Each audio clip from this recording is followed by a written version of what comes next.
Greetings, fellow tarot travelers. Tripping through the tetrahedral triptych of cards I shall now lay before you. I'm Tarot Torch. It is time for us now to address the idea of the country of Afghanistan. And why is that? Because Afghanistan is now emerging as a newly invented country. Afghanistan has a long history, originally part of Persia. And in 1709, the Hotak kingdom of 5 leaders ran a breakaway republic, which is now the region of Afghanistan, and did so from 1709 to 1738. The Hotak Empire was then re-annexed by Persia after that time. And Afghanistan has sort of blinked on and off as a country over the many years since then. And now we're coming to a point in history with the promised American pullout that Afghanistan will enter a new phase of nationhood. Today I've selected the Pierre Madinet 1709 tarot because this tarot came out in the exact same year as the Hotak Kingdom initiated the original seeds of independence at the beginning of the Afghanistani drive and desire for liberation and nationhood. A draft agreement has been made with the U.S. and the Taliban to create a unity government that includes the Taliban.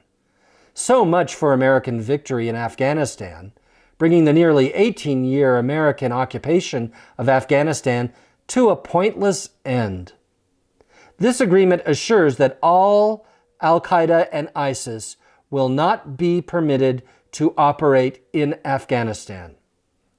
The Taliban has refused to deal with the Afghan government, which it considers to be an American puppet. Disincluding the Taliban has led to terrorism and other unfortunate circumstances in past negotiations for peace. So now, the U.S. is dealing directly with the Taliban.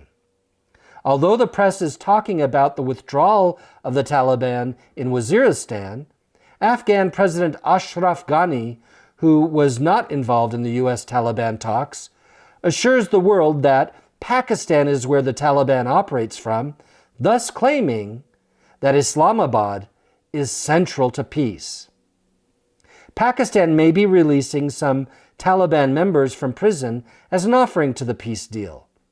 The Taliban has released dozens from captivity in southwestern Ghazni province during this peace process. Negotiations are on between the Taliban and Saudi Arabia, and the Taliban is also making guarantees to India for the safety of Sikhs and Hindus living and practicing in Afghanistan. The Taliban says that the U.S. is earnest about leaving Afghanistan. However, 19,000 Afghanistanis who have worked for and collaborated with the Americans during the U.S. occupation are seeking visas to leave Afghanistan under threat of death. Only 14,000 visas are possibly going to be granted, leaving many to face persecution after the American pullout. America's restrictive new immigration policies may come into conflict with this American-induced humanitarian crisis. All of this came to pass while a 5.6 magnitude earthquake rocked the region, making many to question this peace process in a region ruled by superstitious religions. This peace package is scheduled to go through finalization on February 25th. The pullout date is still unspecified. Moscow is also holding peace negotiations for this region. The most recent large attack by the Taliban was in late January on a military base in central Afghanistan, where conflicting reports had placed the death rate between 12 and 126. A Taliban official, Abdul Salami Hanafi, said the U.S. would begin the pullout from February and have half of its troops out by April, He said this in Moscow amid talks with Russia. The U.S. denies this and says no date for a pullout is yet established. Is this just a strategic shift, or is there going to be a change for the war-torn region of Afghanistan? Will purges soon follow of all non-Muslim and secular Muslims in the future? What will happen to the opium trade? Will women's rights, children education, Western medicine, and trade be restricted under a Taliban-oriented government? Is this progress or regression, thus causing Afghanistan to join anti-American, anti-Israel, and anti-EU Muslim terrorists governments like Iran? Will the rigid orthodox ideology of the Taliban ruin the new government? Will Afghanistan join Pakistan in the future and wage war on India? Will America retain military bases in Afghanistan should a conflict with Russia or Iran erupt? Will there be a quick return of troops after a failed government caused by a hasty withdrawal falls flat on its face?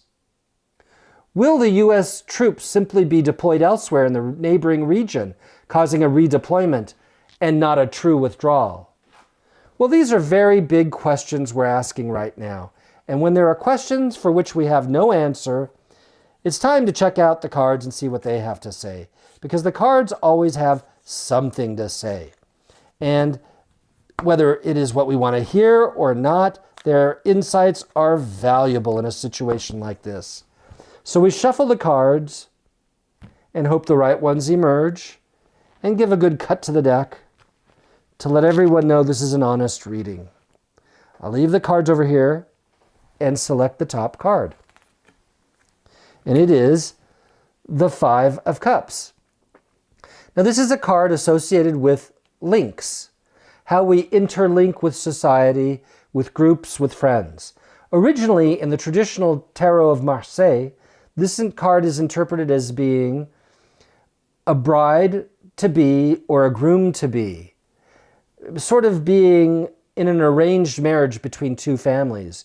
You have the potential daughter-in-law facing the family with her own family behind her, or the potential son-in-law with his family behind him facing the new family.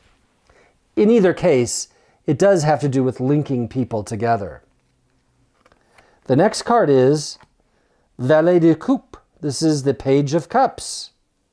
And the Page of Cups, in this instance, could have to do with the opium trade. It wouldn't be the opium raising of crops, nor the opium business on a large scale, but it could be small-scale deliveries of opium. And it could also be small-scale delivery of arms, and it could also be the placing of bombs for terrorism, and it could also be infiltration or sending out of people who aren't really spies, they're recruiters, seeking to get people to follow the ISIS brand under a different name, perhaps. And then we have the Nine of Coins, which is about motivation. Well, these three cards don't speak very well to the idea of a peace treaty or a burgeoning new government. What really is being spoken here is that there's an emissary with a peace deal, and it is only a page. It's not a knight, it's not a queen, it's not a king, it's not a higher arcana card. And so they're hastily and quickly throwing something together and trying to make something work. And by bringing this cup to the five, it would initiate the social interactions of Afghanistan with the American supporters, the Taliban, the ISIS, the women's rights groups. All the different groups are here. The Hindus and the Sikhs over here. To bring this cup to them is like to bring the peace treaty and the idea of withdrawal to this fractured nation, initiating it from a 5 to a 6, which would be the card of marriage.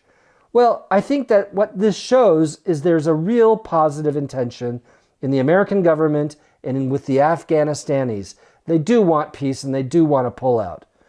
But the cards don't think that this is the right way of doing it. If they did, there would be higher arcana cards. There would be at least a queen or a king present, because the formation of a nation is a huge event. It's not delegated to lesser cards like a 5 and a 9 and a page. Now the page is looking at the links. That's to say the peace program is looking at the fragmented social structure of Afghanistan, but it's not paying attention to what motivates the people. So for instance, we may have Taliban as a primary concern at the center of the social fragmentation, and the page is looking directly at the Taliban as the primary concern. But what's not being addressed is what is motivating the Taliban. Is it opium money? Is it the building of a caliph with ISIS? Is it the invasion of neighboring countries by building up a weaponry to invade Tajikistan or Waziristan, other regions where they may want to have social, political, economic dominance or just military dominance? So what's happening here is that this hasty peace process is not considering the motivating forces, and it's these motivating forces that represent the outcome of the reading. So therefore, this is of the most importance, and yet it is utterly neglected. Instead, because we're putting together a hasty peace proposal dealing with existent social structure and not what is behind their intention, we're walking in blindly. We're walking into a trap. We're walking into a situation that can be easily sabotaged. Sure, the Taliban will take the power of a political party. Sure, they'll have their people vote them in and seize power. And what is their motivation? The takeover of all of Afghanistan? I want to look at this outcome card a little closer and see if there isn't a more noble card that can conjoin with it. And indeed, we have a noble card. This is what I was waiting for. This is what is needed to form a new government. A higher arcana card. And we have the Empress. And she's the one who ensures that everybody is in their right place, obeying the law, and doing the right thing. And this is the card that is above. So this is what the motivation aspires to. But if you look at her eyes, she's looking towards the future this way. And the page, who is actually the bringer of the peace treaty and withdrawal, he's looking towards the past. These two are not connecting with each other at all. Which means that the pullout and the peace plan have nothing to do with what the end government will be. And here we see the Two of Wands, which means being at a crossroads. And the Two of Wands can also represent two distinct parties, like they want a two-party system as in America. But in fact, this is the card of the crossroads, which means that Afghanistan is at a point where it must designate its own destiny. Is it going to use this opportunity for a hasty withdrawal of American troops to cannibalize itself and destroy its own political, economic, and social prosperity? Or is Afghanistan and the Taliban going to stand up and act maturely and bring goodness and light to the Empress and be a motivating force of justice and righteousness such that Afghanistan can be a leading nation, setting a great example on the world stage? Well, these are some very big questions, and unfortunately, nothing seems to be answered. What seems to be displayed by the cards is a serious quagmire. It seems that the withdrawal is not for the right reasons, and it's not being done in the right way, and the outcome of the nation will have nothing to do with what is being proposed in the final analysis. No one's paying attention to the motivation here. And I suggest at this point, especially with the Two of Wands below, that there may be two forms of government here. And that's the problem. There's the Afghanistani government that we would like to see established, where people vote for people in office and they run the basic requirements of any nation. But there seems to be a secondary government.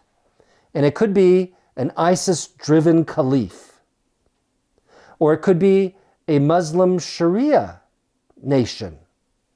But there seems to be a secondary nation, and the peace proposal and the withdrawal is too busy looking at the segmented factions and does not even address this issue at all. So, good luck. It seems that America, like Russia, lost the war with Afghanistan, and this is another lost war for America to put on the list with the Korean War and the Vietnamese War. And how a small armed contingency can take on two enormous countries like Russia and America is beyond me and the sensibility of most people.